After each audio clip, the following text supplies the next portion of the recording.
There we go. The Garofalo-go-go.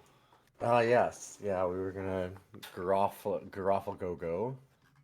The We were gonna Garofalo-go. I I don't know how to make a pun about about Garofalo 2. Electric Boogaloo. Yeah, I don't know. Garofalo to the polls this fall. I got nothing. I've never not got Garofalo and gone to the polls. Garofalo. Yeah, that. Yeah. Anyway, yeah, cats and dogs. Sure. Let's continue our Garofalo rom-com shit. Why not? The truth about them. I bet they're aliens. Now we're gonna learn some dark secrets. That's got to be it, right? I think so. This is by Spielberg, right? It's about disclosing a day. Does he like reveal Friday or something in that movie? I don't.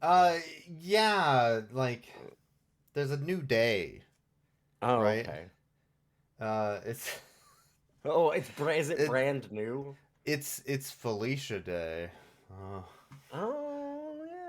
yeah. That's in there. Yeah. Anyway. We suck. What? What? Boyfriend. Otherwise, it's just you and a cat, and the next thing you know, 40 candles on your birthday cake. What does that mean? In life, there are people like Noelle. You burp and guys think it's adorable, you puke and they line up to hold your hair back. That's not true.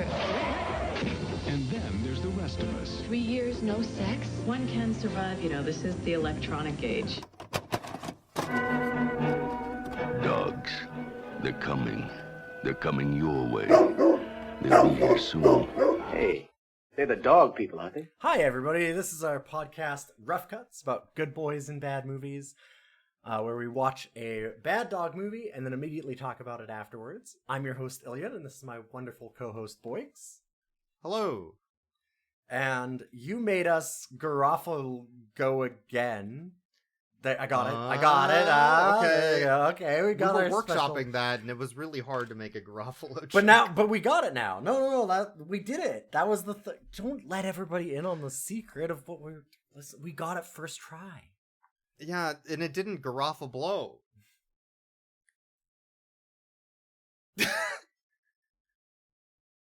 Anyways, last episode we watched the Janeane Garfa-go movie. So today we're watching a Janeane Garfa-go movie.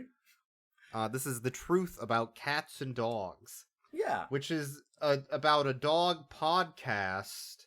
The movie is about a dog podcast with two dumb bitches that think they're funny. Okay. That's not... Hey, listen, that's not fair. It's not just about us. It's got some differences. It also mainly features a photographer and someone who's recently turning 40. Yeah, and an idiot. Son of a bitch. I say dumb bitches lovingly, of course, and that is not... That's what they say, and also, we're also dumb bitches. That the two hosts have, like, some really weird, like, romantic chemistry together. Or not weird, maybe not it isn't so much about weird us, as... then. Yeah, okay, yeah, no, it's sexual. Yeah, I know. We are perverts. Not unlike, of course, Siskel and Ebert.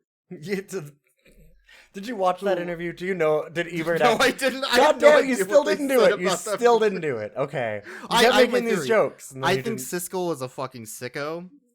And he was like, I love this. I love this movie. This is my favorite movie. Here is a film that takes the time to discover what makes her special, and the result is a feel-good movie with lots of magic and wit and even a little heartfelt truth. I like this movie a whole lot. I did too, and let's get real to the point of why we like her character so much, and that is... But he's a little freak. So this is a rom-com. Yes. From the writer of Brendan Fraser's George of the Jungle. Yes, seminal, work, really. Yeah, very similar. Yeah. When you think about it. Definitely. It's like poetry. It rhymes. It rhymes. starring Janeane Garofalo, Uma Thurman. Yes. Ben Chill. God, what was his name? Yeah, what was his last name? Fuck. We're professionals here. Is it Chapman? It's something like that. Chaplin something? Oh my god. Ben Chaplin, I'm right. Chaplin. Okay. And of course, bit actor from the background. Yeah, background character actors. There's a few of them. There's like Bob Odenkirk, David Cross, Robin Williams, and then of course, the one that you're thinking of, Jamie Foxx. Yeah. He is our love interest co-worker. Yeah. I think. Yes, he's the co-worker. He's the office husband of office husband, yeah. This might be the best example of a 90s polycule queerbait movie I've ever seen. God, yeah. Yeah. Somehow. Wow. It is so close to understanding itself. It's 97 minutes of edging. Both in its plot. Yeah, like on purpose, but also on accident. On accident. Somehow. It's amazing that it did it. It was like, haha, we're going to edge our audience for 90 minutes. And they did. And they also accidentally edged their audience for 90 minutes. Yeah. Like, not understanding that they were doing both. So The Truth About Cats and Dogs is the name of the radio podcast show at a local station. She's a veterinarian who has weird sickos call in and ask about their pets. And then she psychoanalyzes their dog and tells them what's happening. She diagnoses some wild things from audio? Like pneumonia. Somehow. Yeah. Oh, your dog's got pneumonia. Take them in. Wait, how do you know that? You're just listening to the things I'm talking about. You should probably not be doing this. This seems like malpractice for vets. I don't think she's a practicing veterinarian. They make it sound I think she like just she was is. a veterinarian. Yeah, okay, yeah. Fair enough, yeah. Yeah, you have to pay your you have to do the tests. Yes, she's got to be part of the You have to go to the meetings. Yeah, that's fair. Yeah. Yeah, you got to put on the robe and like hold the candle. Like, and you have to go to the monthly orgies. Mm-hmm. Like she dropped all of that. Oh yeah. It's too much for her lucrative career of a podcaster about dogs. Hey, did you know you can support us on patreon.com/chefcuts? So anyway, this sad puppy dog man, Ben Chaplin, calls in to her dog podcast show. And he's trying to get photos of this dog that he put roller skates on because he's a photographer. Mm-hmm. And the dog is rolling around on roller skates, and he can't get close to it because it's mad at him because he put roller skates on a dog. Which is a fucking stupid idea. So Janeane Garofalo enters her pup play dom phase of her podcast, which has a weird zany opening. They like put a bunch of vuvuzela noises in and honks and like, burr, burr, burr, burr, burr, burr. Welcome to the Dom Hour. Well, welcome to Dom Minute. Which honestly, Dom Hour is more accurate because this isn't the first nor last time that she will go into puppy play Dom mode on her podcast. Because she tells him to get into the submissive position. Yes. Go into walking on all fours up to the dog in this very sensual way on the radio show. Yeah, it's and then she just tells him, now you're gonna pet that dog. You own that dog now. It's your dog now. I don't know how much they realized that they were doing this as the writer, or if it was like, did this just sneak in, or did they actually like sneak it in on purpose? Because it gets so real explicit. It really is. Like, it has to be that. Because it's very much, she's like, okay, well, now you've got a dog. And he's like, well, no, I don't want a dog. And she's like, you'll do it for me. Like, kind of thing. Like, no, it's very, you like, have dominant. A dog yeah. Now. Sorry. And then, like, 5 minutes later, you even say, like, oh, his dom made him send pictures. Because he sends pictures of the dog to her. He sent pictures of the dog to her. Yeah. And it really does come off that way, that she was just like, okay, now you gotta send me these at the end of it. Like, this is the tasks that I've set to you for your week. And he calls her back. He's like, hey, did you get the picture of the dog you asked me to send? Yeah. Hey, do you want to go for a WALK? I got my leash ready. And like, nothing, look, if people were into pet play, that's fine. That's fine. There's nothing wrong with it. But the way the movie presents it is just very funny. Yes, because it doesn't know that it's doing it, is I think what's going on. Like, it really feels like they don't have any idea that they were doing this Dom pup play. He's so sad and aloof and listless. Oh, I can't not fuck him. Can't not put that collar on that boy. So she goes home for the night, and she meets her neighbor, Uma Thurman. Yes. Who is being abused by her abusive boyfriend. Yes. Which, big fucking turn in tone. Yeah. Really big turn in tone, because he is, like, it's fairly explicit. He is being physically abusive and horrible to her. So, I mean, it's... and Janeane walks out of her apartment to go save Uma. Yes. By confronting this guy and saying she's gonna shove her violin, bow up his ass. Mm-hmm. Yeah, she saves her girlfriend. Yep. And now they're romantically involved, and they're gonna be roommates. Yeah. And they start. It's the classic start as neighbors become roommates trope. Yes. So now she's got 2 different love interests, and it's going to be a love triangle. That's what we're going for. That's why all 3 of them are on the cover. Okay, I was going to talk about this. With her in the middle. No, well... Uma in the middle. Is it? Because the cover that I have, one of the main covers of this is just, like, it has Uma Thurman, Janeane Garofalo, as 2 really big photos. Yeah. And then, like, a little photo at the back of Ben Chaplin on the bottom walking a dog. Well, Ben Chaplin is absolutely the bottom, but... That's true. But...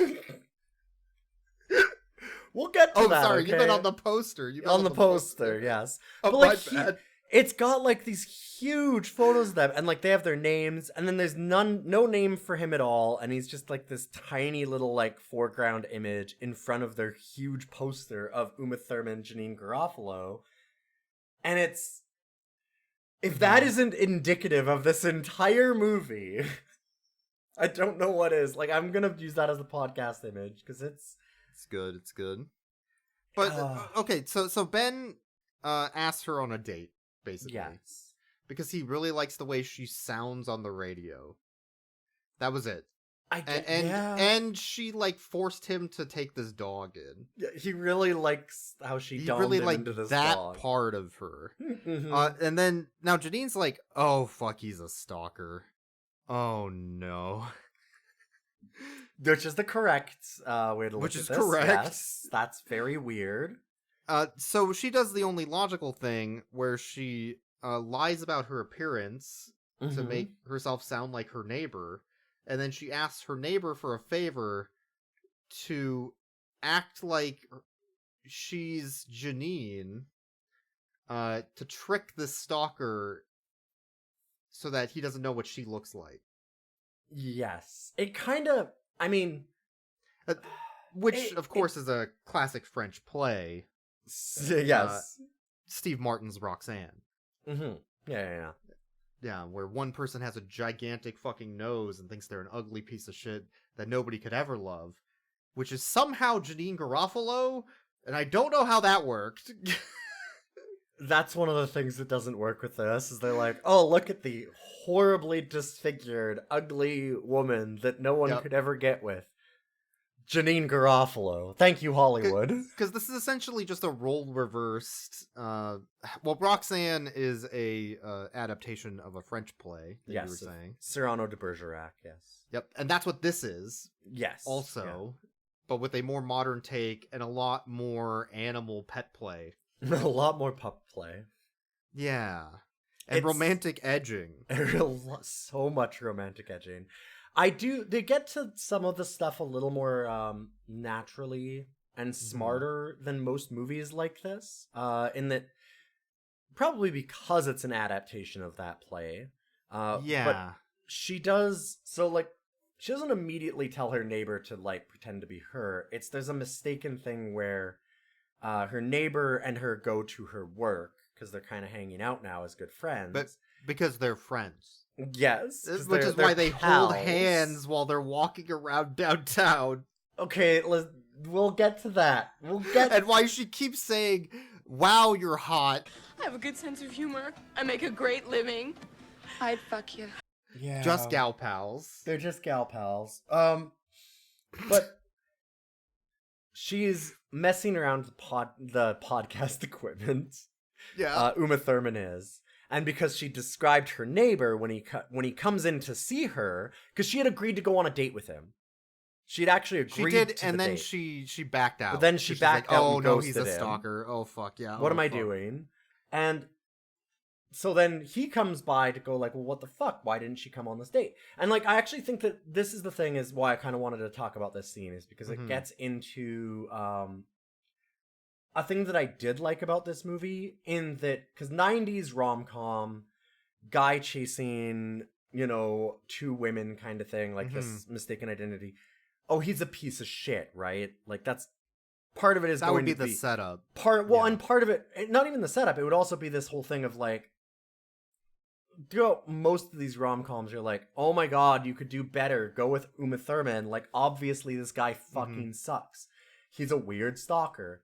And in typical rom-com fashion, she just get with him anyway. So I wanted to point out that, like, they do a thing where, I mean, it's weird that he gets in touch with her originally. Yes. But after that, he's like, listen, I really don't do this. This is very creepy. But you did say yes, so I just wanted to come by and, like, find out what was going on. I don't want to come across as a weird stalker, and this is so out of character for me. And from there on, he's perfectly fine. He's a really nice guy. Well, there's some moments he's not perfectly fine. I would say it's when he starts getting kind of creepy pervert about things, he becomes less fine, I would say. Like when he's like asking for like her underwear and things like that. Oh, yeah, I guess that there is a moment, but like that's there are some literally moments after they like, have sex kind of thing, and like weird, like they're having like some kinky sex. Yeah, like they have some kinky sex and stuff, and like I don't know. Well, to be clear, they never fuck. No, they don't. It's just phone sex. This is PG. Yeah, this is PG-13, all clothes on, masturbating under the covers. Yes. Like, it's like the Mormon fantasy of sex. Yes. But I don't think that he ever comes across as really creepy, and for a lot of it, we'll get into more of that. So I wanted to kind of... Yeah. It's done in a way where it could very easily be incredibly off-putting and weird and gross through the whole movie for, like, all of their behavior. It could, yeah. It doesn't really do that. Like, that's kind of what I'm saying is, like, I just wanted to give the movie a bit of props for that because it doesn't have, like, the whole thing of, like, oh, God, this guy is so fucking skeezy, holy shit. And it's not like that at all. Like, for the most part, he's generally... I'm on his side for a lot of it, honestly. Like, he ends up being the victim in most of this. By the end of it. Yes. Like, honestly, yes. I would say, like, dude, you can do better than this. Like, by the end of it, some of it is, it's not just, like, Janeane Garofalo, you can do better than him, go to Uma Thurman. It's also, dude, you can do better than these two. Like, they're doing horrible shit to you. Yeah. Like, but he also has a low self-esteem. Yes. Like, so Janeane obviously has a low self-esteem. Mm-hmm. Like, she thinks she's ugly, and that guys only want, like, bikini models. Yeah, and that's kind of the point of, like, the play and everything, too, is, oh, well, is it the beauty on the outside or the beauty on the inside that attracts people? And that's interesting, idea. But he also thinks that he's unattractive and nobody should like him and all this other stuff. So there's just... And also, Uma thinks that, too, because her abusive boyfriend, and she's just so afraid to, like... Well, she's afraid that she's going to be stupid because everybody calls her dumb. Everybody calls her dumb, so she just thinks she is. And I will say the movie kind of fucks that up because... It does. They go, oh no, she is fucking stupid. Except there's lots of times when I'm like, she's not stupid. Like, the movie and everybody in it keeps on going like, oh man, yeah, like, she's obviously not the intellectual one. And it's like, she's not stupid. Like, she's not stupid at all. She's just a normal person. She's just not reading, like, Jean-Paul Sartre. She's not an educational on, intellectual on Twitter. Yes. Yeah, she's not going she's not and, presenting herself as, like, some, oh, I'm so intelligent and smart. Everybody needs to love me and think I'm cool. She's not decanting some wine to go and sit down and, like, listen to Mozart on her vinyl records while she's in the bath. I figured it out. Right? She's not a Columbo villain. Yes. Yeah, exactly. Yes. Janeane Garofalo is classic Columbo villain. You're classic right. Columbo villain. Columbo. I'm pretty sure she has, like, the peacock fireplace thing actually in her house. Now that I'm thinking about it. The one thing she was missing was a set of mahjong tiles. Then it would have been perfect. Holy shit. You are so right. She's 100% Columbo coded. Oh my god. Anyways, now that we've said all that, let's go to the scene where Uma Thurman, like, fingers a turtle. With a condom on her finger. Hey, listen. It's done very artful, very tasteful. Very PG-13. But you know what tipped it off? Was when she was dealing with that turtle, and she was like, that ain't professional. Jamie Foxx immediately knows that she's wrong because he knows how to finger a turtle. He knows how to do it right. Well, I had my suspicions when she was figuring that turtle wrong. I'm like, you know? You knew? You've done this? Wait, what? What? The fuck was that about? Yeah, this is a very tasteful, artful rom-com interpretation of clearly a, like, 1800s or whatever, classic French play, featuring all of the normal things that you'd expect for a French play. Turtle fisting, the weed clown. What was up with the clown? We haven't even gotten to that. There's a scene later on where, so the confusion happens of, like, who's who, and they're still trying to figure out how to tell him, because these two characters just cannot communicate in any way. They can't communicate to him, and they can't communicate to each other because they have the most chemistry with each other still. Like, even though he's kind of a good guy, even though they actually have reasons for liking him, they're still, like, doing these romantic walks on the boardwalk, holding hands and, like, licking a single ice cream cone together, and you're going, God damn it! Please just go with each other. They're one scene away from licking that ice cream cone off of each other. That's how close it is. Yes! And yet! So I'd have been fine with Polycule, too. They could have done that. But anyway, they come up with a plan. How are we gonna fucking tell him? I don't know. We're fucking idiots. Let's just get drunk and it'll sort itself out. Who gives a shit? Which is actually, I thought that was a really kind of funny idea, like, scene kind of stuff. Yeah, but so they go over to his house with alcohol. They're like, let's just get drunk.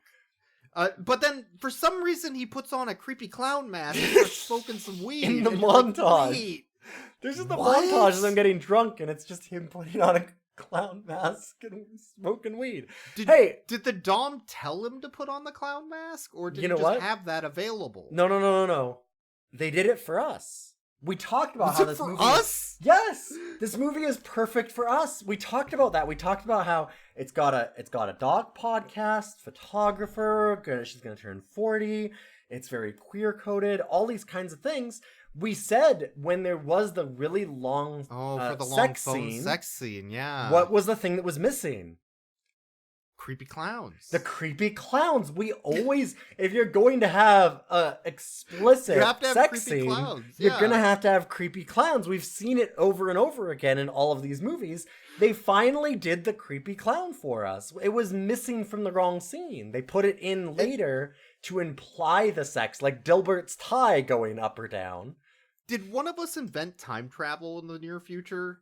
And we went back in time to write the script to fuck with us in current year? It might be. It would make sense. You. It would probably be me, yeah. Because I wouldn't do that shit. I would. I'd absolutely do that shit. I'd definitely put in weird turtle stuffing. script, huh? Wow, weird. What a coincidence. God damn it. Anyway, they come up with a plan earlier to try and again tell him, instead of just fucking telling him, who the real podcaster is. Yes. And the plan is, Clark Kent and Superman can't be in the same spot at once, so how about I take him to my house and we smooch, and then you come on the radio, and he's like, hey, wait a minute. What the fuck? Which, yeah. You wouldn't just go, hey, so it's taped, huh? Oh, so you did a taped episode today so we could, hang out? Cool, thanks. And I'm like, okay, well, I guess that they just are gonna... Maybe they forgot. Maybe they're just gonna pretend that tape doesn't exist in this universe, that you can't have pre-taped a podcast. Yeah, but after he, sexily feeds her some cake. Yes. And by that, I mean just, missing her mouth and getting it all over her face with, the shakiest hand ever. Oh, shit. Oh, shit. My bad. Fuck. He's and she's never been treated to cake before because she's just constantly abused. I really feel bad for her character. Her character is in such a bad spot by this. And this nobody movie, helps and her. by the end of it. Yeah. But, okay, so she starts falling for him because he gives her cake and a book and he calls her smart. Yes. Yeah. So then she's like, oh shit, but I like him. I gotta get to the radio station because my show's about to start. Oh shit, I forgot. That's why I needed to leave. Yes, because I'm late. Haha. And then he comes in, she manages to run upstairs and shove Janeane Garfa-go out of the way and steal her spot. Specifically shoves her under the desk, which is not a sex thing. Not a sex thing, not Dom. Don't worry, this is not Dom play, okay? This is totally different. And while she's cucking Janeane, she's... what? Huh? What? So then she's talking about this on the air. And very she goes, similar words. We had a taped episode going before that. Because tape does exist. Wait, they remembered the tape exists. Why couldn't she have just said that at the house? Why did she need all this bullshit? She remembered that tape existed. Maybe she is the dumb bitch. Wait a minute. Hold up. So then she starts talking to Janeane. She's like, I'm sorry, I couldn't tell him. He was feeding me cake. You can't take out the Twinkie defense on me. It only works for murdering Ronald Reagan. We all understand the Twinkie defense, right? Yeah. I couldn't have murdered any sort of political figure in Minecraft because I was eating a Twinkie. Yeah, that's the Twinkie defense. Exactly. It makes sense, right? Yeah. You can't have a doohickey that, murders Shinzo Abe at the same time in Minecraft, of course, as holding a Twinkie. And that is a two-handed doohickey. If you happen to be on the street and you saw some sort of exec of a big healthcare, insurance company, you were probably with us, hanging out. Eating a Twinkie. Yeah. You wouldn't have your phone on you to identify yourself, and you wouldn't have, you'd wear a mask. And it'd be the weirdest thing. Make sure you don't take your car. You just take a bike. Make sure it's not a rented bike. In Minecraft. Yes, of course. A hypothetical Twinkie defense. If you hypothetically did that, then you could be on our podcast eating a Twinkie instead. That's what would happen. Yeah, that's true. That'd be what would happen. So, anyways... where were we going? What we're doing? Oh, yeah. Uma then says, wow. Because Uma Thurman and Janeane argue.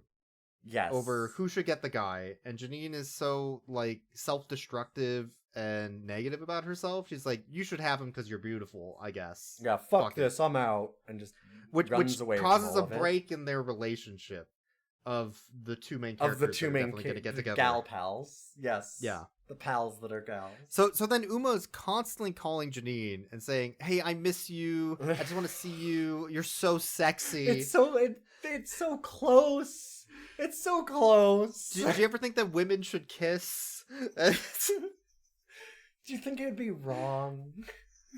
And then for some reason, Janeane is at a department store, and Ben Chaplin walks up. He's like, oh wow, you're at the same department store? Huh, what a coincidence. I'm buying something for you but not you, like the fake you, because nobody told me yet. Hey, do you want to go on a date? Holy shit, is that Bob Odenkirk? Is that Bob Odenkirk?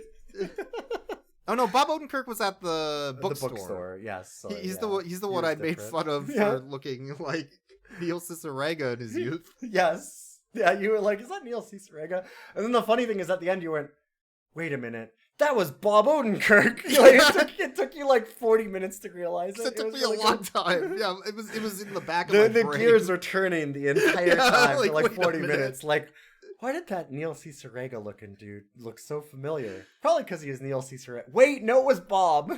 Yeah, god damn it. So they go on a date. And because he still doesn't realize that that's the podcaster, he starts talking to her about the girl he thinks he likes. Yes. And everything he likes about her. And then she becomes enamored because she realizes he likes her for her personality, I guess, and how she presents herself on the radio. Yeah. But they still haven't, like, resolved the problem at all. No, this is, like you said, this is like 90 minutes of edging. It's because so frustrating. It's kind of excruciating because they keep on doing just the same setup and payoff of scenes over and over and over and over and over and over, where he keeps on doing the like, no, but I do like your personality, and she's just too down on herself because she's so ugly as Janeane Garofalo to understand. You're shaking your head for some reason. I don't understand why. She's obviously like the worst looking person you could possibly imagine.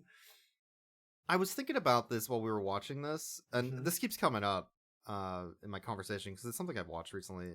But this reminds me a lot of the romantic dynamic between the characters in Dinner in America, which is a somewhat newer, I would say, rom-com that's more about being punk and fuck everyone else, and our relationships really what's mattered because we just like each other. But the main character in that movie, one's like a punk shithead who's trying to put on like a big air of like, I'm this rebel, when really he's kind of a sweetheart. Yes, like you mean he's other a punk? What you're saying? Punk. You're describing punk. You're describing the punk is what you're saying. And the romantic interest, she is sort of like a dorky, nerdy, I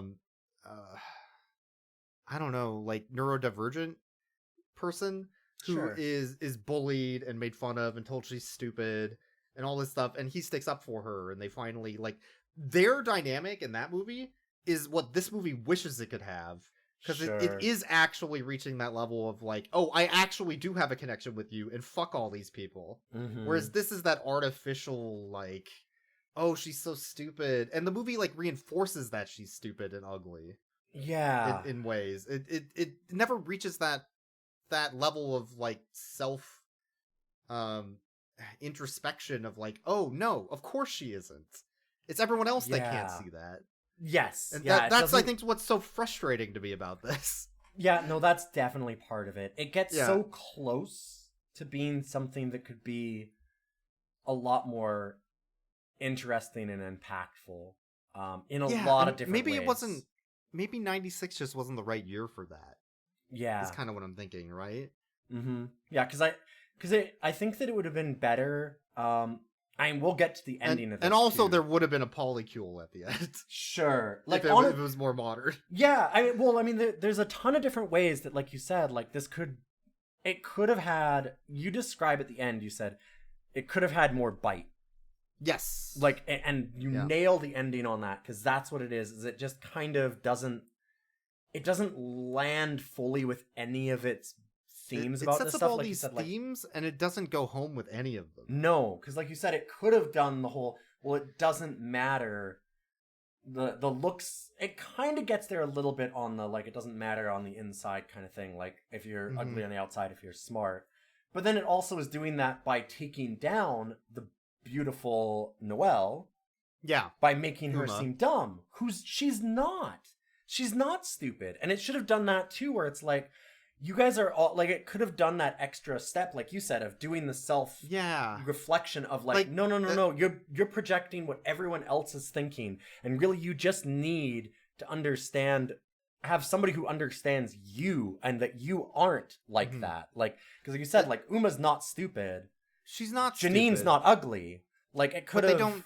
They don't reinforce any of that. Like, no. The scene that sticks out the most for me with that is Uma is reading a like a Cosmopolitan magazine or whatever. Yes. And in the magazine in the Q&As, it's like how to spot a big fucking loser guy, the most giant loser you've ever seen.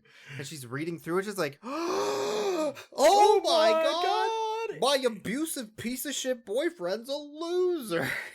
Yes, and she has this realization, but then Janine tells her, stop reading that shit. But that doesn't reinforce the fact her boyfriend is a loser. Yes. And she's saying the opposite. Don't read that. Why didn't she go the extra mile and say, no, he is a loser and you should leave that guy? Well, and also, I think that it misses a moment, too, of it being like... Because the thing is that, yeah, he's a loser, and in a way it's saying, like, oh, well, she's stupid for not realizing it. And I mean, this is all complicated stuff, so I get why they don't get it, because it's... I wouldn't say that this is terrible on the movie's part. It's a hard thing to get the nuance right, and most people don't. But I think that, like, there is nuance to... She's being abused by this guy. He's gaslighting her and doing all this stuff to her. It's not as simple and easy as, oh, well, she's just a big dumb idiot who doesn't see it. He's reinforcing it and stuff for her. And that's part of this cycle that she's in with him, right? Like, it's not just that she's stupid. She's being used. And they needed to go the extra step of, like, somebody to have for her or something where it's like, no, she's not dumb. Janine's character should be that character to then reach in and be like, no, because that's how she's set up in the plot. Yes, exactly. It could have done a bunch of things that would have been really, really brave. And let's get into the ending, I guess, because it could have done Janine and Uma end up together and like reinforce that would have been the a things good for ending. each other. That would have been a great ending where like they realize that they're actually the ones that have the real chemistry, because they do a good job of actually having a lot of chemistry between these two characters. And like kind of, you know, because they even have like a moment on the beach where they're like, I'm the dumb bitch, no, I'm the dumb bitch, and it's actually kind of fun. Like there's little things in there that are really fun with these characters, and they could have ended up with them together. They could have done the thing like you're saying where they could have gone on more of the introspective thing where like realize that, oh, you just need the right person to see the real you, and no, you're not dumb for Uma, no, you're not ugly for Janine. Like for Ben, again, same kind of thing where it's like, you just need to be assertive, you just need to believe in yourself, and you need to find somebody that believes that for you, like with you, that understands, that is willing to give you that time to make that connection. Yes. Like they could have done that, and they could have done a multiple of those. And then the last thing they could have done, because it gets so frustratingly close on this one. Oh my god, it's right there. All they needed to do, I mean, well, is Ben's character. So Ben, and Brian is the character. He eventually, like, they tell him the whole thing. They eventually reveal it, and he goes, "Holy shit!" So he sees a flyer with the real podcaster on it, and then realizes that it's all fake. Yeah, and they'd kind of set it up to tell him, and then he eventually slowly realizes, and he goes, "Holy shit!" Like, so you guys were just fucking with me? Is this just a joke to you? Which is the right reaction. Like, I'm glad they do that. They have him be like, not be like, oh, well, I finally realized that you were always the one. No, he's like, what the fuck is this? Which, it's like, manipulative. Like, this is evil, manipulative. Evil. Like, the whole thing's fucked up. It's to the point really where awful. The really brave ending would be for Janine to be like, okay, well, how do we make this up? We can't. And then that's the end of it. Yes. And that's where it almost gets there. Because then that proves, like, all this manipulation shit, all this stuff that's been eating away at you, it has effects on other people. You can't treat people like that to try and deal with your own problems. Yeah, it could have, and it goes so frustratingly close to that. That is a point that they could have had in this movie that it just I want to see David Lynch's The Truth About Cats and Dogs. Yes, absolutely, yes. That's what I want to see. Yeah. It would have the same weirdos in the background. It would have most of the same stuff. You'd still have the weed clown. You'd still have the turtle fisting. Like, you could do all of that. But it would have a brave ending. It would have a brave ending instead of just weirdness in the middle. No, it would still be weird in the middle. Okay, it's a David Lynch. I said instead of just weirdness in the middle. Okay. It would have that in addition to. I know. But because we even get to a moment where he leaves and goes like, "Fuck this, I'm out." Correct. That's the right. Yep. That's the right reaction. And then it shows like months later them kind of like talking and doing all this kind of stuff, and they've been trying to contact Ben, and like, oh, we can't contact him. He Janeane is depressed and going off on people on her show about how they're such fucking losers. Yes. And then she kind of starts coming out of it, and she starts, feeling better about herself again. So they all go through a little bit of an arc here at the end again. But then and this is the scene where it's like they needed to end it here to have that bite for me. Like it would have been an easy fix for this one. Like the other fixes are a little more complicated. This is one that they could have just stopped at a certain point, and it would have made the movie way more interesting and had that bite for the ending. Because she goes in, and like she goes into like this pub, and she sees him with his dog. Yes. And she's been trying to reach out to him and apologize, and she's been sending him stuff like, "I'm so sorry, this was really bad of us," all this kind of stuff, which, correct, yeah. But he hasn't contacted her back because he is appropriately pissed. Like, this is ridiculous. And she goes and sees him, and she goes, "Hey, listen, like, I wanted to say again how awful this was. I'm really sorry that it happened this way. We never meant to hurt you. Here's the reasons we did it." And she gives him, like, this whole little conversation. He goes, and she's like, "Well, I wish that we'd had the chance." I can't remember exactly how it went, but she's something like, "We wish that we'd had the chance to see where this would have gone," kind of thing. And he goes, "Well, now we'll never find out, will we? Because of what you did." End of movie. Bam. That could be the end of the movie. Perfect. I think another ending that I would have liked. Sure, yeah. They already set up the movie. They set up that it's a call-in dog show. Okay. He had already called in at the beginning. They needed to do a callback and have him call in and have them argue on the radio. Live. Yes, okay. And reveal all of the shit and deception and just empty their laundry. Ooh. That would have been such a good ending. That would have worked, yeah. Just get to all this bubbling, boiling pressure, just let it release. Mm-hmm. Yes. And then whatever happens after that is at least, like, in some way justified in that they discussed it. Yeah. Yeah. Because instead it does a different ending. Instead, it's just a very private, like, he sends his dog to her radio station, which I assume the dog could use the elevator because her station was on the 3rd floor, and they showed that there's an employee elevator. Yes, there's an employee-only elevator. The dog came there on his own somehow. So with a note. I'm a little confused about how the dog got up there now that I'm thinking about the logistics of all this. But it's a paper bag. Yes. So she ends her show early to go run out and look at this dog, which I too would do. Oh, I would, if a dog comes to me with a note, I'm reading that note and I'm listening to that note. So she turns the bag over, and it has written on it in blood, "Put these on." No questions. But again, he's not a creepy stalker. Not a creepy stalker. It's done very tastefully. And, of course, inside are the 4 roller skates the dog was wearing, and she needs to get on all 4s with all 4 roller skates. Yes, leash yourself up to the dog and let the dog pull her around. He's the dom now in the relationship. Things have switched now. So she puts on all 4 roller skates, and the dog grabs the leash around her neck and starts dragging her around. This is getting very sexy. But she does put on the roller skates and grab the dog leash and then let the dog just pull her in random directions and be like, "I guess this will work out, whatever." And the dog somehow is trained to go directly to him, and then he goes, "You know what? I've changed my mind. I actually do like you for no reason that I decided off screen." The reason is that he's lonely. That's it. Because all of this happened, and then when he sat home alone with nobody to talk to for a month, he's like, "Man, I am lonely. Damn. I should call her." And you know what? When you're in that moment and you're at your lowest, you get a tub of ice cream. You do not That's right. call her. That's right.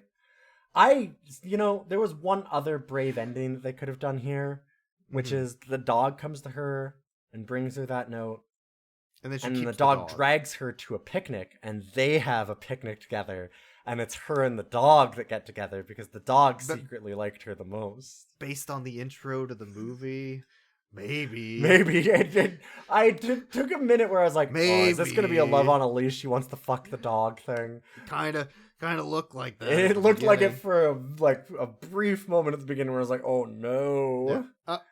Other weird things we saw in the movie real quick. Yes. Some guy popped a wheelie and popped a boner at the same time. And that is pure cinema. Absolutely. Just gotta mention that, yeah. There was the bee scene where they're at Uma. Yes. Uma, or is it Ben? Somebody. It was Ben. So Ben Stiller 2 shows up. Ben the Stiller sequel to Ben Stiller to fight a bee in the Bee Movie at their cafe, and he grabs his fedora and starts swinging it around to get the bee, and then he gets the bee, and then the scene ends to save Uma. What the fuck was that about? I thought that he was going to be set up as another love interest, where there would be the bee guy. Where the both of them would end up, they would be partnered with the wrong people, and it'd be the comedy of them trying to find the right way to swap back. No, he's just bee guy. He's just bee guy. What was up with bee guy? I really thought they were doing something with that. They did not know what they were doing with that. This would be okay. You gotta admit, if this is the David Lynch movie, there would also still be a bee guy. There would be a bee guy, but he would also be in her dreams, and he would be show up at the end. Yes, yeah. He would be catching the bee backwards and then letting it go. Yes. They'd be like, "What the fuck was that about?" Well, let's rate the dog. Which one? And let's find the truth about the dog. The truth about cats and dogs. There are kitties in the movie too. There are. He shows one up with one at the end, even where he's like, "I've been learning to like cats too," and he's got this nice long-haired white black cat. So first of all, there is the dog, which is the dog that his dommy mommy tells him he has to now own. Mm-hmm. Whose name is Did they name the dog? I don't know either. I have no idea. The dog is so irrelevant. Yep. Yeah, it's yet another one of the... Wow, they really...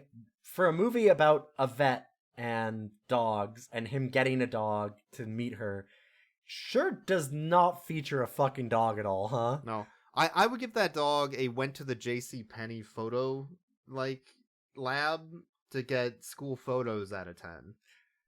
Yeah, I will say him being... You asked me to rate his setup for photos. Yeah. And it is the JCPenney Sears thing. For him being... Because he's very much an art photographer. And he's like, oh, none of this pays the rent, which does actually raise the question of how is he paying for that? How does he have that, mansion? Yeah, wait a minute. Whatever. How does he have, this, penthouse apartment? But anyway, yeah, as far as that goes, it is very much Sears photo studio, not art studio. Yep. But there was a point where he asked Uma, what do you think about this? And they showed the blurriest, shittiest photo I've ever seen of someplace at night. And she's like, it's dark. Yeah, I know. My soul was dark when I took that. Oh, that's why he's not making money. I got it. I figured it out. Yeah. Can't even focus his fucking camera. Hey, listen, he's too busy reading Aristotle. You wouldn't understand. This guy would be an NFT shitlord. Oh yeah, no, it's... He would have an ape on his wall. Their idea of intellectualism is pretty shallow, honestly. I don't know, that's my rating of the dogs at JCPenney, though. I don't know if you have a rating for that dog. Dog not appearing in this film? Dog not appearing in this movie. They don't name the dog. I'm looking and I'm like... I'm even looking now and I'm like, I don't think they actually named the dog. He's a big, boxer, I think? Something like that, yeah. And, real big drooly boy. He seems really cute. It is a cute dog, though, but... The other thing is, so they compare women to cats. Yeah, they do. And they compare men to dogs. However, Uma Thurman is clearly a golden retriever. Very clearly. So they fuck up their entire thing. Well, and he's very clearly like a sad puppy dog. He's like one of those dogs that's always shaking. Yes. Because they're cold. Yes, absolutely. And Janine's the only cat. Like, she's a cat, yes. She's absolutely a cat, though. Yeah, I can see that. Yeah.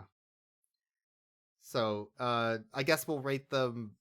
They don't understand cats and dogs. Maybe that's the truth out of 10. The truth about cats and dogs is we don't know fucking shit about them. I'm gonna rate this a 3 out of 10 because all 3 of them should have gotten together and formed a polycule. God damn it! What the fuck? Each of them would. There's nothing wrong with any of them. Each of them would have a corner of the Triforce tattooed on their hands. Yes. Yeah. Yeah. They really. They honestly, like, the thing is that I feel like none of them end up being that shitty for each other. They all have reasons why they should like each other, and I don't think that there's, like, none of them are incompatible. They all actually have scenes where I do think this chemistry works together. So it's kind of obnoxious that it doesn't go anywhere. I'm still pissed what they did to Uma. So Uma is stuck in an abusive relationship. Mm-hmm. Janine reinforces that relationship. Yes. They do a bunch of stuff where they are definitely just roommates. Mm-hmm. And friends with capital F. Yeah, because you're wondering, like, well, wait a minute. Obviously, Janine gets down on all fours, leashes herself, and goes to bed. Clearly. But what happens to Uma?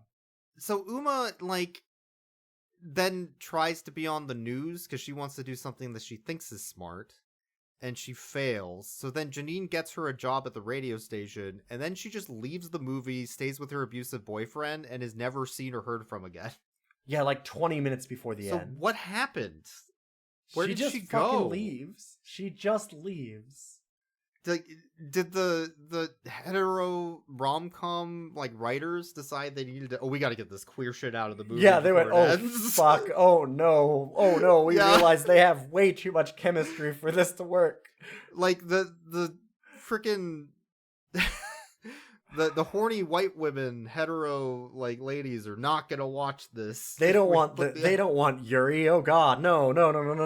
It's not toxic little do they enough know for them. Yeah, little do they know. They do want, I guess. Yuri. We had to wait until, like, Van Helsing to finally get some bisexual movies. Right? There we go. Yeah. That's okay, we don't rate the movies, The Mummy, but I'm going to rate this. Course. Yes, yeah. I'm going to rate this a Mummy out of 10. Mummy came out right after this, actually, when you think about it. 96? Like, Mummy's like 99. I was thinking 99, yeah. You know? That makes sense. There were just a couple years before The Mummy. And they also Brendan Fraser, so this is like, they could have broke it first. Setting up George of the Jungle for it. And... Yeah, man, all the connections, it was right there. It was right in front of them. It makes sense when you think about it. What also makes sense is supporting us on Patreon so we can buy these movies. Because Boyk spent like $6 American something like that. This. Yeah, it was expensive. This one was a little bit of money. So it really helps with all the hosting fees, things like that. We don't put ads on this. I don't think we ever will. I don't ever want to put ads on this. So it does help us a little bit with some of the costs and stuff like that. And we really appreciate all the people that do that. You can contact us by sending us emails if you have like movie suggestions or things like that, or just we've actually gotten occasional fan art and things, which is great. You can send it at roughcuts@gmail.com, or you can follow us on Blue Sky, where we're just Rough Cuts, sorry, on Blue Sky.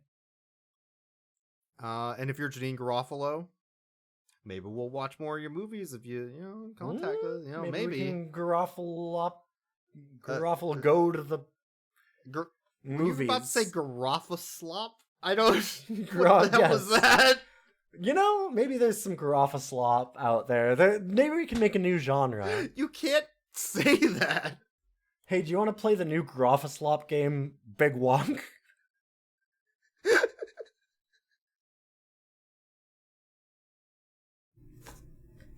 We could have made some Giraffa dough. Oh. If we got some sponsorship or her to show us, I don't know. Bazinga. not Bazinga. That would cause me some Garofalo.